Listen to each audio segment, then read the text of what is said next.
Hello friends, welcome and welcome back to Critics Mode. இன்னைக்கு நம்ம எந்த வெப் சீரிஸோட ரிவ்யூ பார்க்க போறோம்னு கேட்டீங்கன்னா ஸ்கேம் 2024ல தமிழ் டப்ல ரிலீஸ் ஆக போற ஒருத்தர் வாட்சான ஒரு நல்ல சீரிஸ் சோனி லிவ்ல ரிலீஸ் ஆக போகுது. செக் அவுட் பண்ணி பாருங்க. இந்த ஸ்டோரி எங்க இன்ஸ்பயர் பண்ணி எடுத்து அடாப்ட் பண்ணி உருட்டி வச்சிருக்காங்கன்னு கேட்டீங்கன்னா based on true story. Real லைஃப்ல 25,000 கோடி ரூபாய் ஸ்கேம் பண்ண ஒரு ஆளோட லைஃப் ஹிஸ்டரிய பயோபிக்க திரும்ப எடுத்து ரீக்ரியேட் பண்ணி காமிச்சிருக்காங்க.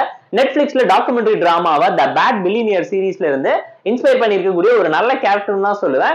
அது மட்டும் இல்லாம பாத்தீங்கன்னா 1990ஸ்ல cricket and hockey sports sponsor பண்ணக்கூடிய சஹாரா கம்பெனியோட ரைஸ் அண்ட் ஸ்கேம்ஸ் அண்ட் அவங்க பண்ணக்கூடிய ப்ராப்ளம்ஸ் அண்ட் ட்ராஜடி டிராமா அது எல்லாத்தையும் எப்படிங்கறத ப்ராப்பரா எக்ஸ்பிளைன் பண்ணிருக்கு. ஷார்ட் ஒன் லைன் ஸ்டோரி என்னன்னு கேட்டீங்கன்னா த ஸ்கேம் 2010 த சுப்ரத் ராய் சாகா அப்படின்னு சொல்லி ரிலீஸ் பண்ணிருக்காங்க.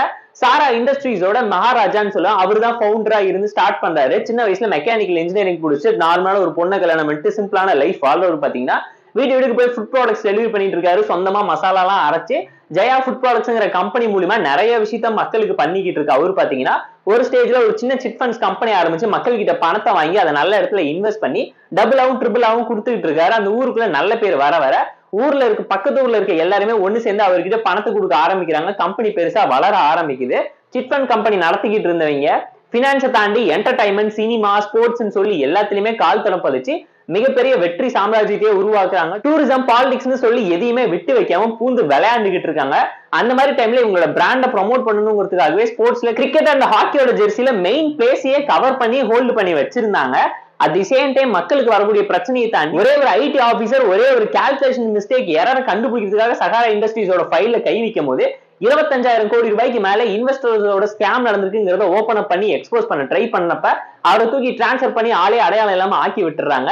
இதை தெரிஞ்சுக்கிட்டு கவர்மெண்ட் செபி மூலியமா இந்த கம்பெனி மேல கோர்ட்ல கேஸ் போட்டு இந்த கம்பெனியோட ரியல் இன்வெஸ்டர்ஸ் எல்லாம் யாருங்கிறத தேடி கண்டுபிடிக்க களத்தை நெருங்கினப்ப கோடி ரூபாய் பணம் வந்திருந்தாலும் அதை கொட்டி கொடுத்த இன்வெஸ்டர் யாருங்கிறத ஒழுங்கா தேடி கண்டுபிடிக்காத நிலையில அவங்க டீடைல்ஸ் கோர்ட் ஆர்டர் போட்டுமே கொடுக்க முடியாத சிச்சுவேஷன்ல அவங்க மாட்டிக்கிறாங்க. இன்வெஸ்டர்ஸ் எல்லாருமே இருந்தாலும் யாருக்குமே ப்ராப்பரான ஐடென்டிட்டி டீடைலும் இல்லாம பணத்தை இஷ்டத்துக்கு வாங்கி சிபிக்கும் கவர்மெண்ட்டுக்கும் தண்ணி கட்டியிருக்காருங்கிறத அப்பட்டமா அவங்க தெரிஞ்சுக்கிட்டு அவரோட சொத்து எல்லாத்தையும் வித்து பணமா மாத்தி இன்வெஸ்டருக்கு ரிட்டர்ன் பண்ண ஆரம்பிக்கிற ப்ராசஸ்ல அவர் இறந்தும் போறாரு.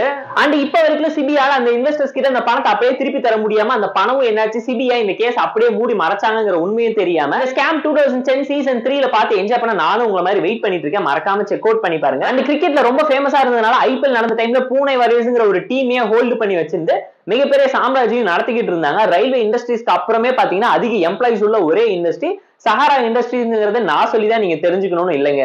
அந்த கோர்ட் போட்ட மிகப்பெரிய ஆர்டர் என்னன்னு கேட்டீங்கன்னா ஒரு இன்வெஸ்டருக்கும் 15% ரிட்டர்ன்ஸோட அந்த பணத்தை திருப்பி கொடுக்கணும்னு சொன்னப்பதான் இவங்க மாட்டிக்கிட்டாங்க. அதுக்காக டாக்குமெண்ட் அழிச்சாங்களா, இல்லாத டாக்குமெண்ட் எப்படி கிரியேட் பண்ணாங்க, உண்மையான இன்வெஸ்டர்ஸ் யாரு, இவங்க மாட்டிக்கிட்ட யாரெல்லாம் வெளியே வருவாங்கிறதுக்காக இவங்களை மூடி மறைச்சு அழிக்க ட்ரை பண்ணாங்கிறதெல்லாம் அப்பட்டமா இந்த சீரீஸ்ல டாக்குமெண்ட்ரியா கவர் பண்ணிருக்காங்க. பார்த்து என்ஜாய் பண்ணுங்க. இந்த மாதிரி மணி லாண்டரிங் ஸ்கேம் பத்தி நீங்க தெரிஞ்சுக்கணும்னு நினைச்சீங்கன்னா மறக்காம கமெண்ட்ல போடுங்க. ட்ரூ ஸ்டோரிங்கிறனால ஆல்ரெடி கேட்ட ஸ்டோரிங்கிறனால இந்த ஸ்டோரி பிளாட் உங்ககிட்ட எக்ஸ்பிளைன் பண்ணணும்னு நினைச்சேன். இந்த வீடியோ பிடிச்சிருந்தா லைக் பண்ணி, கமெண்ட், ஷேர் பண்ணி, சப்ஸ்கிரைப் பண்ணி சப்போர்ட் பண்ணுங்க. இந்த வீடியோ பிடிக்கலாம் மறக்காம டிஸ்லைக் அடிச்சு கமெண்ட் பண்ணுங்க. நம்ம டெலிகிராம் சேனல் லிங்க்ல டிஸ்பிளே இருக்கு. ஜாயின் பண்ணிக்கோங்க. டெய்லி அப்டேட்ஸ் உங்களுக்கு வந்து tata bye, see you and love you all.